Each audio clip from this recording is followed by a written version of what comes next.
Who are you? Bond. James Bond. Face, it's wonderful. Notorious womanizer, desired by all. Indomitable spy, with a penchant for expensive toys and sophisticated cocktails. Vodka martini, shaken, not stirred. James Bond is the world's best-known secret agent. His gadget-laden, action-packed, sexually charged adventures have been thrilling audiences for over 4 decades. He has no equal anywhere in the world of fiction. Driving the fast cars, going out with some absolutely fantastic women, playing around with gadgets, travelling to these exotic countries. Who wouldn't want to be Bond? But is James Bond completely fictional? The man behind the fantasy is a shadowy figure who is almost as legendary as 007, novelist Ian Fleming.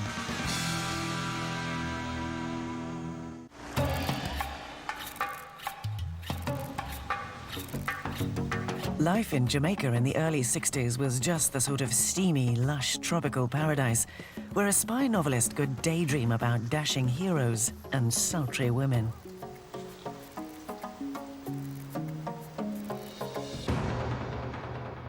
But 100 miles to the north of the island, the atmosphere was chilly and ominous. In 1962, the Cold War was at its iciest, as the Cuban Missile Crisis threatened the world with nuclear war.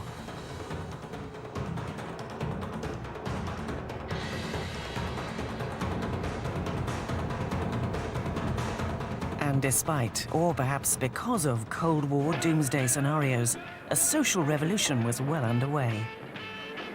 Sexual standards were getting looser by the minute, and the 60s were beginning to swing.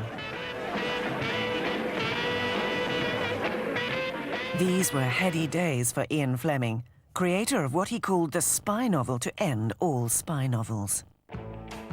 The model of James Bond was Ian Fleming. I absolutely believe it. He was a part of the spy industry, so he had a lot of personal experiences to call upon. Fleming, like Bond, was a spy, a womanizer and a sophisticate who drank his martinis shaken, not stirred. People do connect me with James Bond simply because I happen to like scrambled eggs and short-sleeved shirts and some of the things that James Bond does. But that's not the way people who knew Fleming tell it. He was a tough character. He was quite ruthless. I mean, sex is a perfectly respectable subject as far as Shakespeare is concerned, and I don't see why it shouldn't be so far as I'm concerned. He said, when I first wrote about Miss Moneypenny, I described her as a tall, elegant woman with the most kissable lips in the world. The James Bond character managed to combine the thrill of secret agents, the chill of the Cold War, and the easy sex of the 60s. Over 100 million Bond books have been sold in 32 different languages. Even President Kennedy listed Fleming's From Russia with Love as one of his 10 favorite books. This 007 secret agent was the top escapist myth of his time. The fantasy figure combining all the totally unreal violence, sex, and luxury we needed then to enliven our rather drab and ordinary lives. Bond sort of hit the right moment, if you like. People were beginning to loosen up, the beginning of relaxation in cultural terms. I think James Bond is that sort of semi-literary and semi-mythological figure.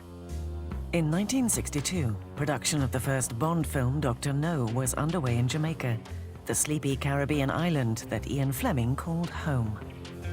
He had hoped the part of Bond would be played by a suave sophisticate like David Niven, but the studio executives had cast an unknown Scottish actor called Sean Connery instead. When the movie was released in 1963, no one had any idea that it would be the birth of the longest-running series in film history. There's no other single subject that's remotely equaled James Bond. He was cool 40 years ago, and he's cool today.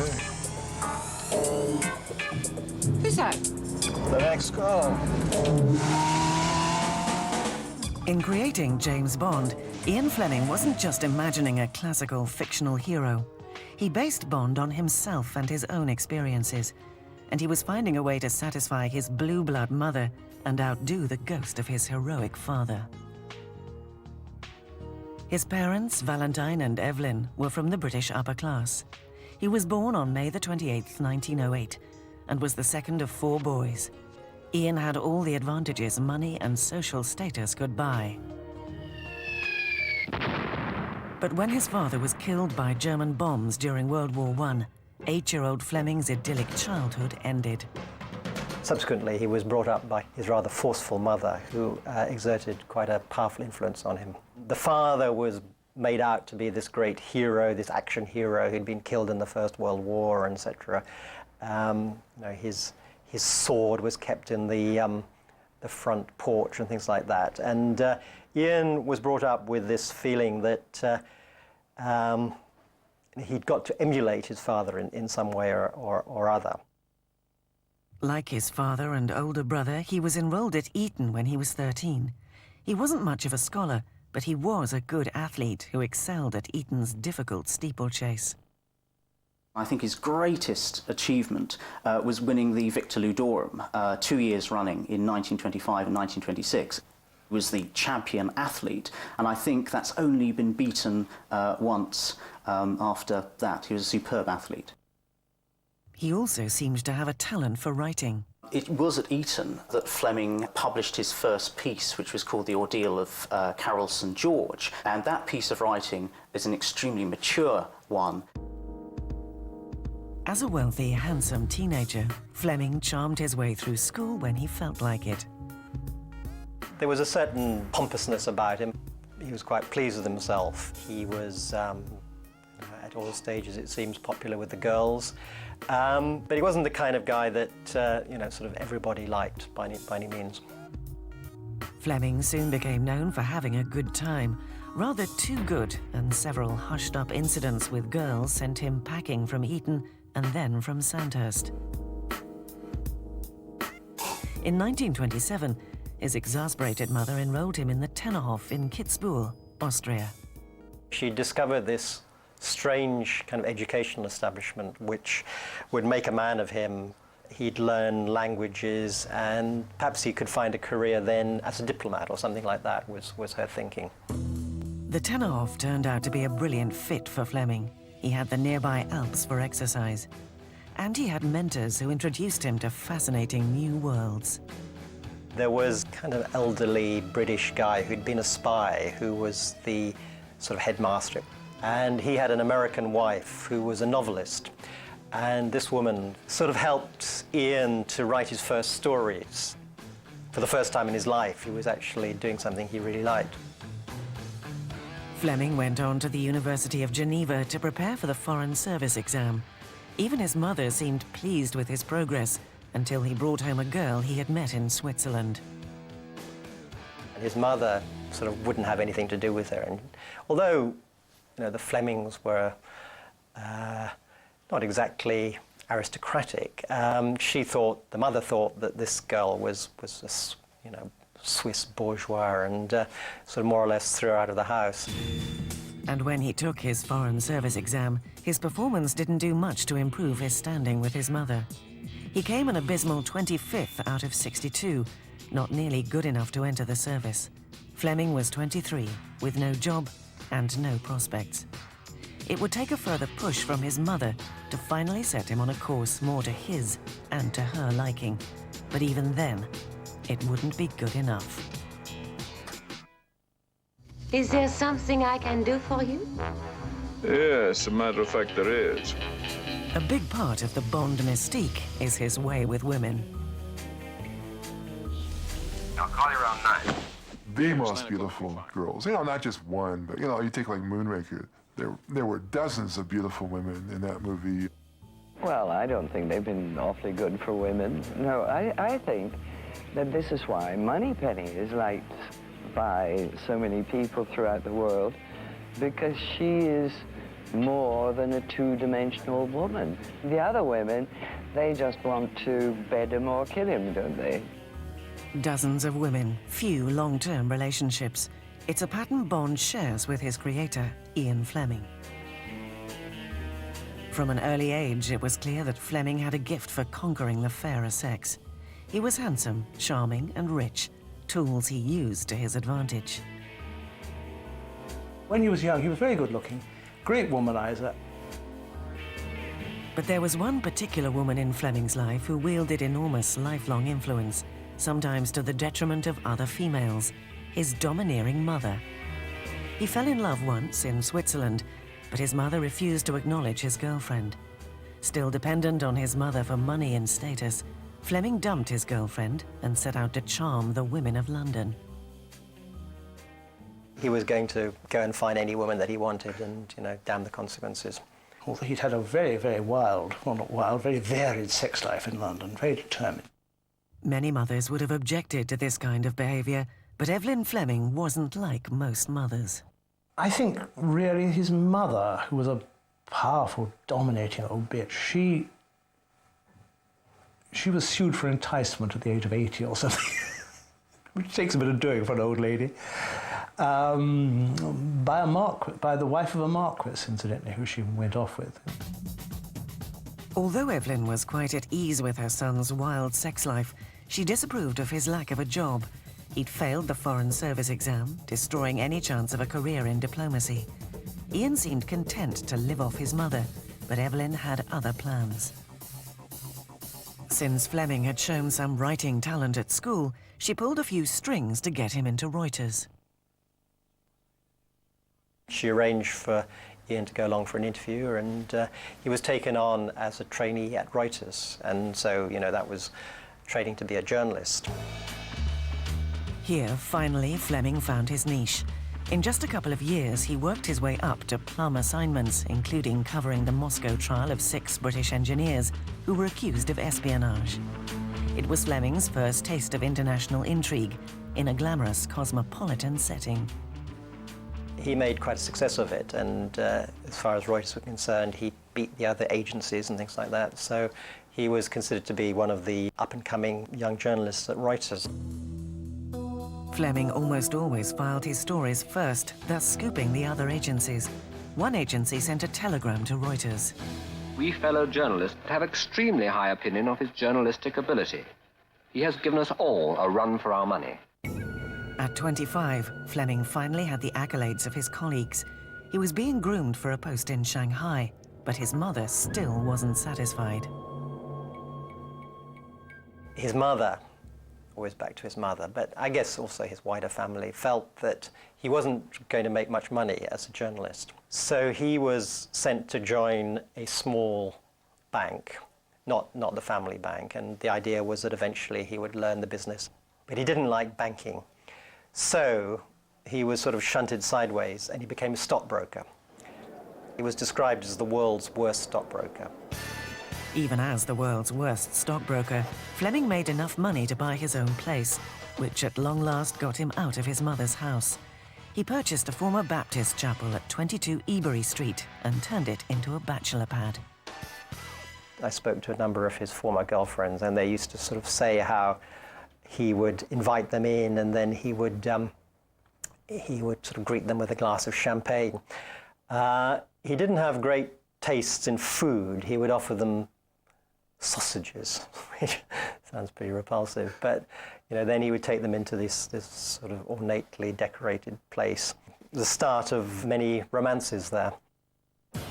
Fleming was a stockbroker for 6 years, earning enough money to satisfy even his mother for the time being, but he still longed for travel and adventure. In 1939, opportunity came knocking. Because of his experience as a Moscow journalist, the British government paid him a call. Ian was hunted out in his stockbroker's firm and asked to accompany a minister who was going over there on a trade mission. He was given cover as a special correspondent of the time. There's no doubt that he was doing some sort of amateur spying on that little mission. In his second foray to Moscow, this time not just as an observer, but as a player in the espionage game, Fleming did so well that the amateur was asked to go pro. He was invited to join the Naval Intelligence Division, and when the war began, he was appointed as Admiral John Godfrey's personal assistant. He was now at the very center of British naval intelligence. Fleming was a spy.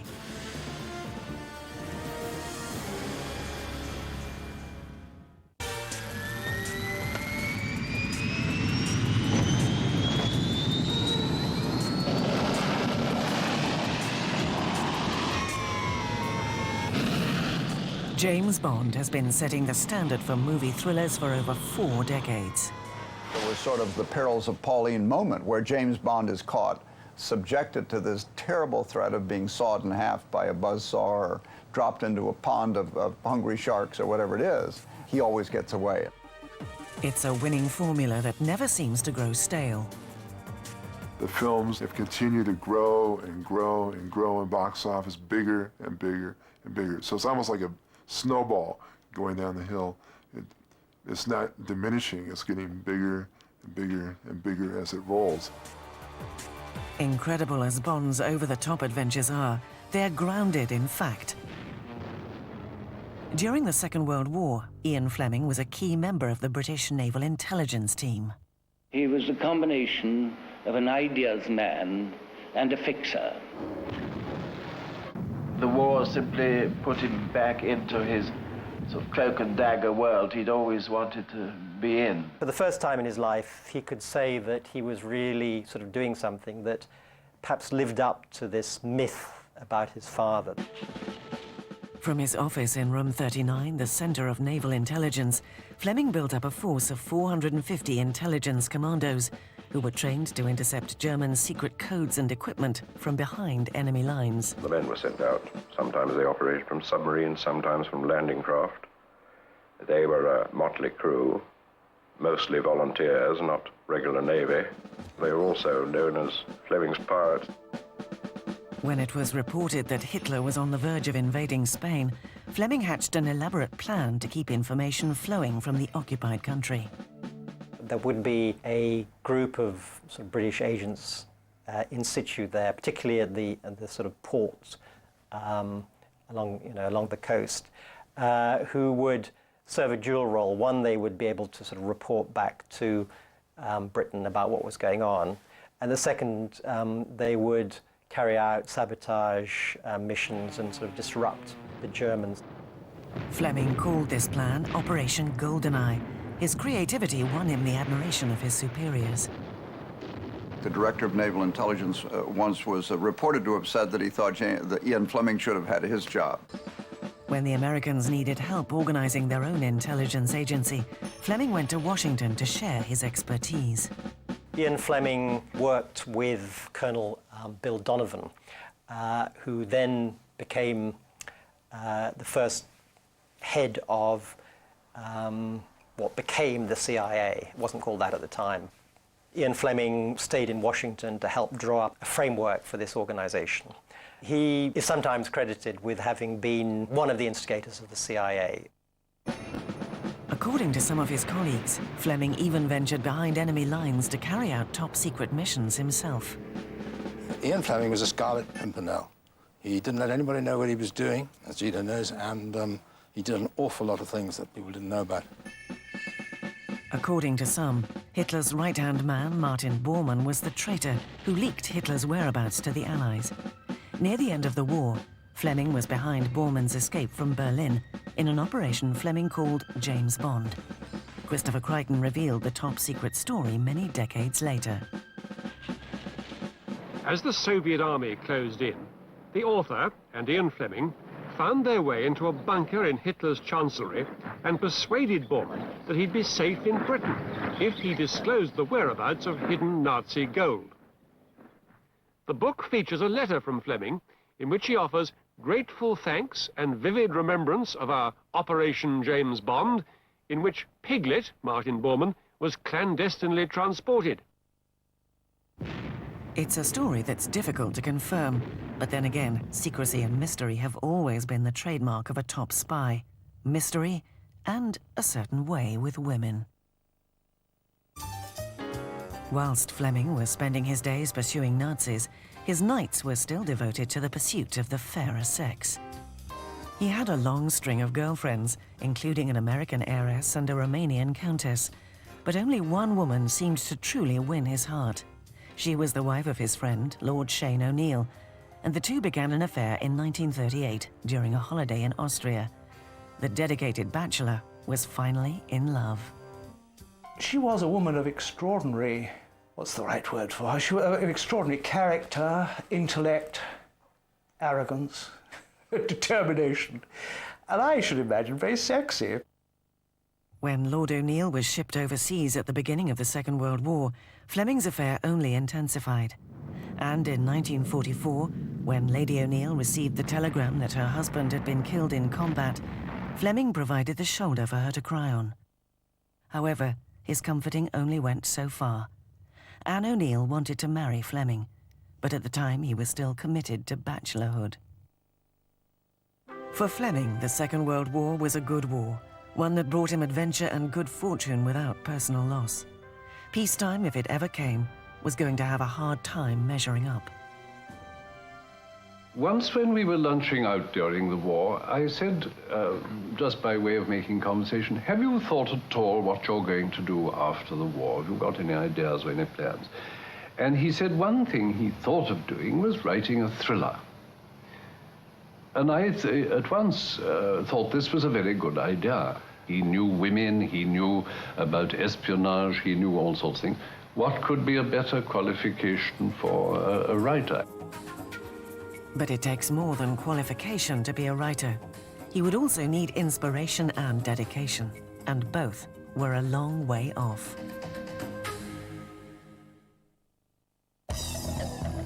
Before and during the Second World War, Ian Fleming's intelligence work took him all over the world: Spain, Italy, Russia. But one place in particular struck a chord with the adventurous young man: Jamaica.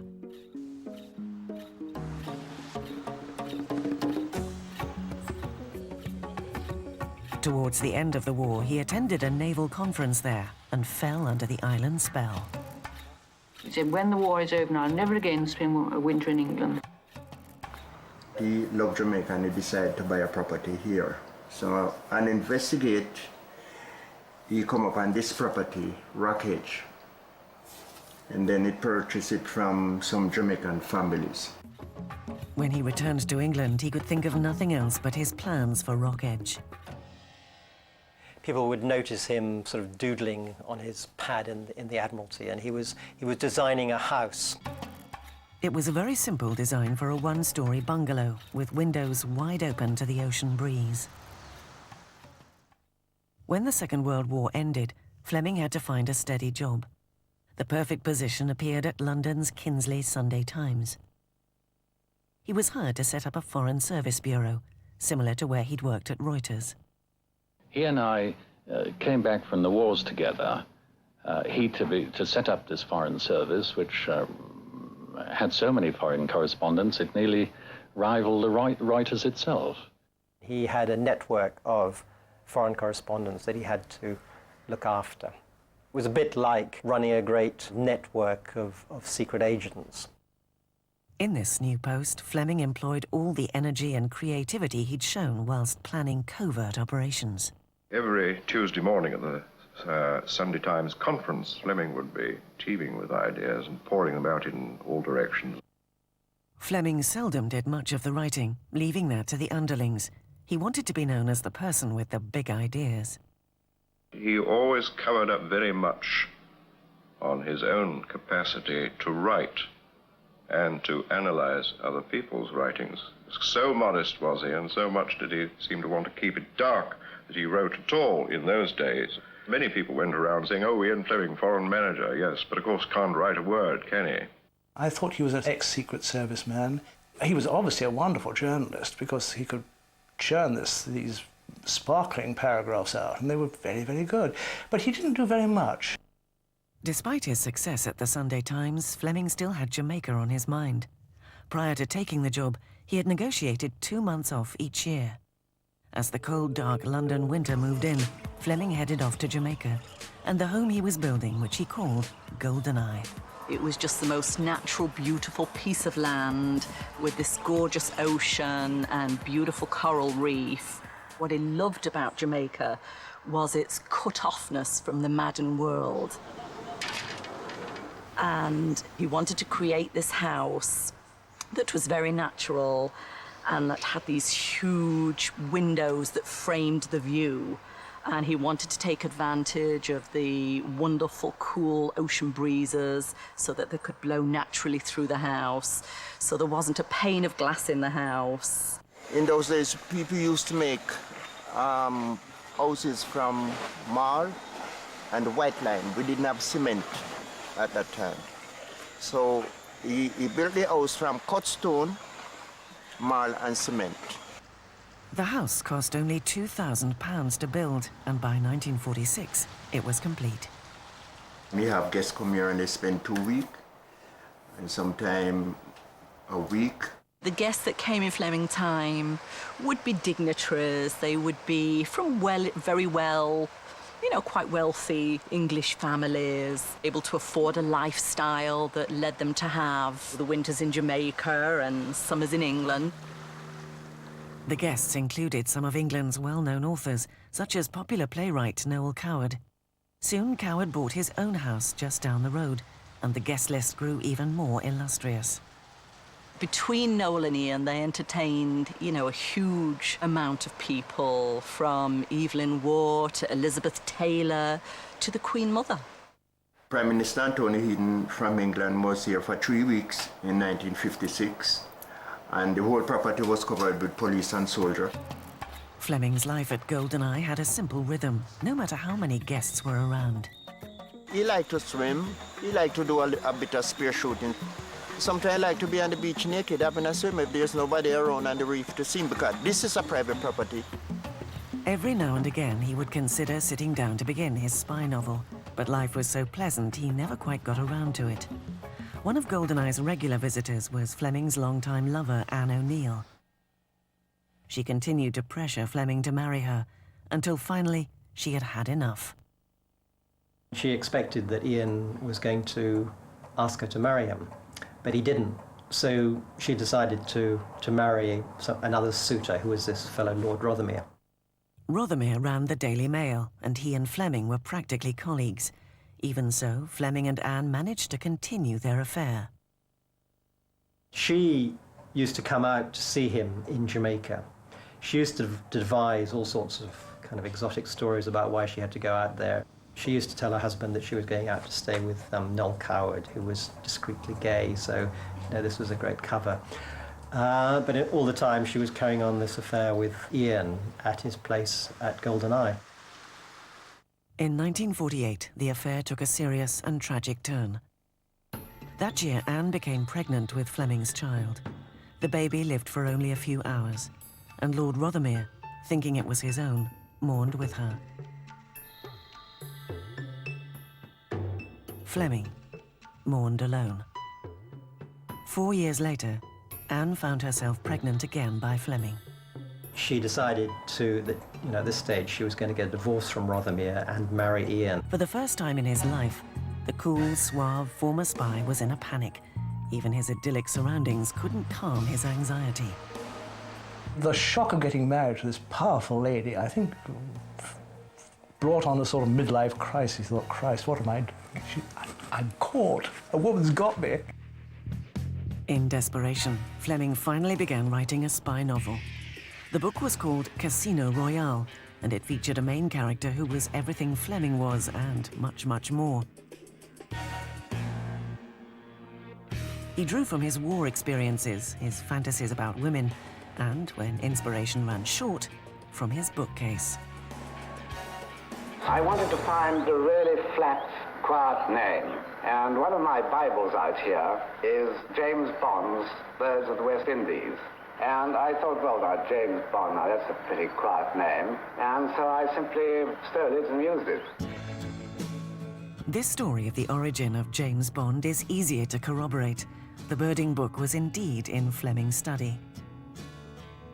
He finished writing his novel just 6 days before the wedding. The book took longer than the 2 weeks he said it did, but he liked to pretend always that it was done very fast. His son Caspar was born a few months later. Fleming then began peddling his novel to publishers. It wasn't an easy sell. They thought it was very much over the top and melodramatic, which I guess it is. He finally placed it with Jonathan Cape Publishers. I thought it very well done. It seemed to me to have point and pace and originality and all the things I was looking for. And I told him that I had a good opinion of it. Casino Royale appeared on bookstore shelves a few months later. The reception was mixed, to put it mildly. I think his brother-in-law believed that it was disgusting, whereas I think another reviewer actually thought it was rather good. And when he came back with the first book, I read it. I went on my bended knees and said, Ian, for God's sake, don't publish that rubbish. I told him his women were absolutely terrible. They were just cardboard characters. I'd say, for instance, no, you can't say this, you can't say that. And he'd say, why can't I? Despite the criticism, sales were brisk enough to get him another book deal. The following winter, whilst living in Jamaica, Ian wrote his second novel in sessions that were as regular as the tide on the beach. Well, sometimes I spend 3 hours in the morning, then he stop and he come up and he have some drinks or have a snack. And then he sit in the Sinkling Garden with a diary about that. And he will sit there and looking out on the ocean and he write a little, then he go in the main house, he light a cigarette. And if it's lunchtime, he eat something and then back down by the gazebo. And then he come up back like about, say, 4 o'clock in the afternoon. In 1954, his second Bond book was published, Live and Let Die. The tale of espionage, sex and violence was better received than the first. I think that you have to see the novel in context. They were written during post-World War II. Rationing had just come to an end, and here you had someone like Bond who was going around womanizing, driving around in flash, sporty cars, sitting back drinking champagne, smoking cigarettes. I mean, Bond was living the sort of life that ordinary people out there couldn't do after the Second World War. He is an interesting civil servant. He obviously has a bottomless expense account. He meets absolutely gorgeous women and drives the most fantastic cars. I think many of us who are also civil servants didn't have all of those experiences. No, I think that James Bond was Ian's dream fantasy of what he would like to be, you know, ruthless and dashing, and it's got, as Ian had, a schoolboy quality. It may have been Fleming's dream fantasy, but it most certainly was not his wife's. Annie Fleming, his wife, who was a sort of blue stocking, and she had what she liked to think was a sort of salon of smart intellectuals. They'd all make fun of Ian. They used to call him Old Thunderball. No, I think they used to call him Commander Thunderbird, that's it.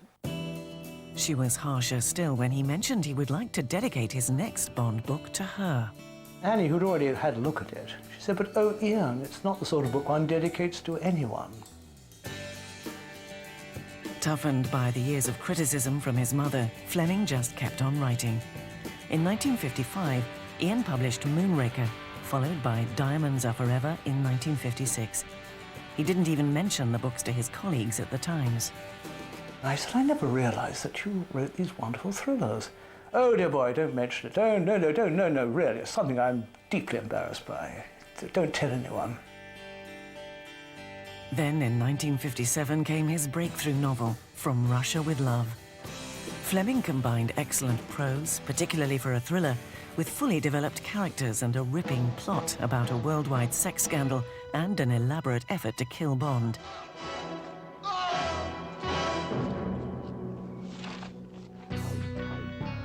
The book was a huge hit in both Britain and the United States. Even JFK praised it. I remember the popularity of that book, and I remember that we were all struck by Kennedy said it was one of his favorite books.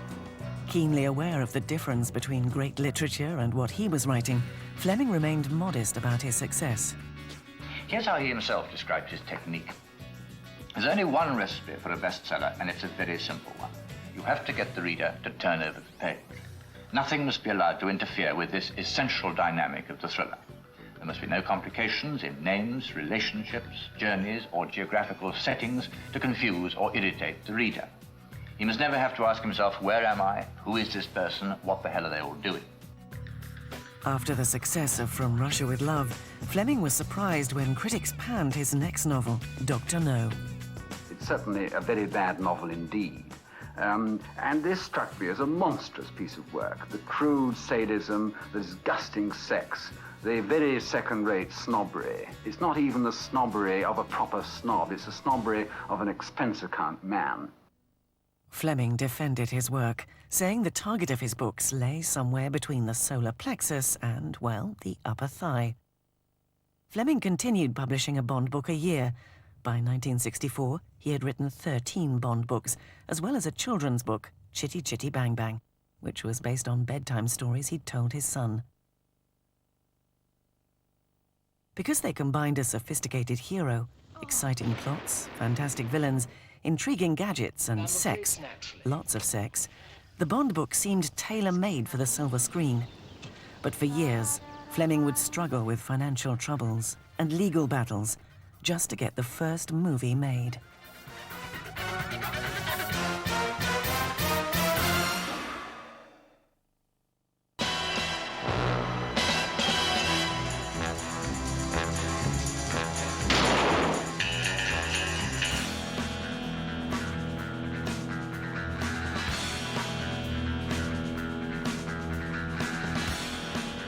Bond.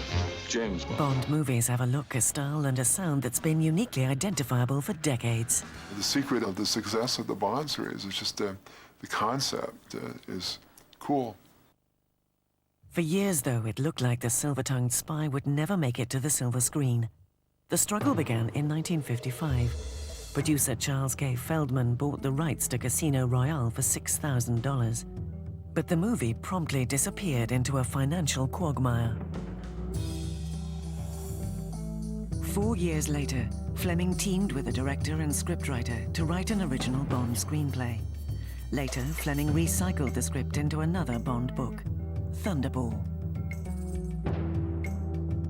Unfortunately, he forgot to discuss it with his former partners, the director and the scriptwriter, so they sued for copyright infringement. He was then caught up in a very unfortunate, bad lawsuit. There was suddenly this terrible High Court action for plagiarism, which was, for Ian, someone like Ian, was a terrible sort of insult and a shock. He lost. You know, it was a bad case, and it was a very bad thing for his self-image to lose this High Court plagiarism. Matters continued to get worse. Although Fleming was barely past 50, his health began to fail. He had a doctor in those days that used to take out all your teeth. Ian was suffering from indigestion or something. They said, oh, you've got to have all your teeth out, Ian. So all his teeth came out, which was terrible for him. Then in 1961, he had a heart attack. Even after his heart attack, he wanted to live the kind of life that he always wanted to live. And when I said, after all, the doctors told you that if you smoked 60 cigarettes a day, you wouldn't live much longer, he said, if I can't smoke the cigarettes I want to smoke, if I can't live the life I want to live, it isn't worth living. But finally, just as it appeared that the final chapter was coming to an end for both Ian Fleming and James Bond, Hollywood entered the picture again, but this time with a happier ending. Producers Albert Broccoli and Harry Saltzman optioned the rights to the Bond novels for $100,000 per film, plus 5% of the producer's profits. For the first film, the producers decided on Dr. No. To play Bond, Saltzman and Broccoli chose an unknown Scotsman named Sean Connery. He wasn't quite what Fleming had hoped for. Fleming said, yes, Bond but a gentleman, not a tradesman. Nonetheless, Fleming visited the Jamaican set, which wasn't far from his home.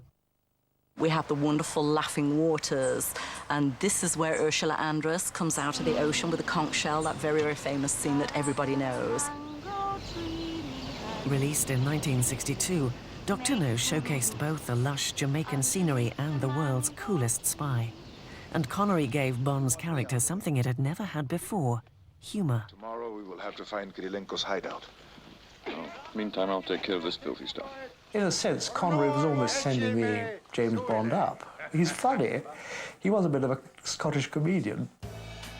An almost instant hit at the box office, the comedy gained the film a wider audience than the book ever had.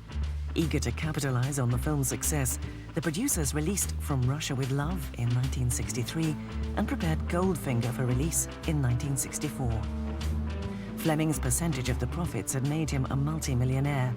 He was now rich, with a beautiful, well-bred wife and a name more well-known than his famous father's. Ian Fleming was finally living up to his mother's high standards. Unfortunately, though, for both his mother and him, this year would be their last.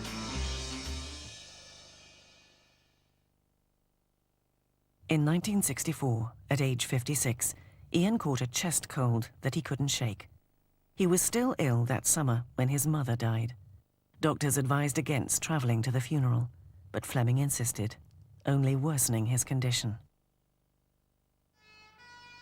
On August the 11th, 1964, Ian began bleeding internally. During his ambulance ride to the hospital, witty as always, he told the ambulance drivers that he was awfully sorry to trouble them. The trouble didn't last long. Fleming died the next day, on the eve of his son's 12th birthday. One of the guys said, "Your old-time boss is gone, you know." So what happened to him? He said he died in England, heart attack. Well, a lot of us who know him, who work with him, miss him very much because he was a nice person in the area, very kind, and nobody ever had any problem with him. Just weeks later, Goldfinger was released, breaking box office records and making Fleming's widow incredibly wealthy. In just 4 years, Fleming's earnings had increased tenfold. The book rights to future films alone netted over £250,000. Fleming, of course, never got to see his biggest legacy. 4 decades of blockbuster Bond films that continue to define cool. The actors may change, but Bond himself remains a suave sophisticate, with enough gadgets, adventures, and beautiful women for a legion of spies. He's larger than life. He's sort of the Superman of our generation, if you will, our era, the Superman of the Cold War. In fact, the Soviets were so struck by the popularity of James Bond, they created their own counterpart, a fictional figure in the Soviet Union. I think the producers give people their money's worth. They seem to outdo themselves each time, with beautiful women, great locations, terrific gadgets. It has a wide appeal and a lot of entertainment for the buck. No matter how the movies may evolve, there will always be a bit of Ian Fleming in James Bond. I'm always amazed when I go and see some of the latest Bond movies. It's still Ian in a funny way, you know. It's recognisably the bloke who gave me a job when I was 23. And one just hopes that dear old Ian is out somewhere up there on a Secret Service cloud, something or other, looking down to see what's happened, because it was ultimately this extraordinary success.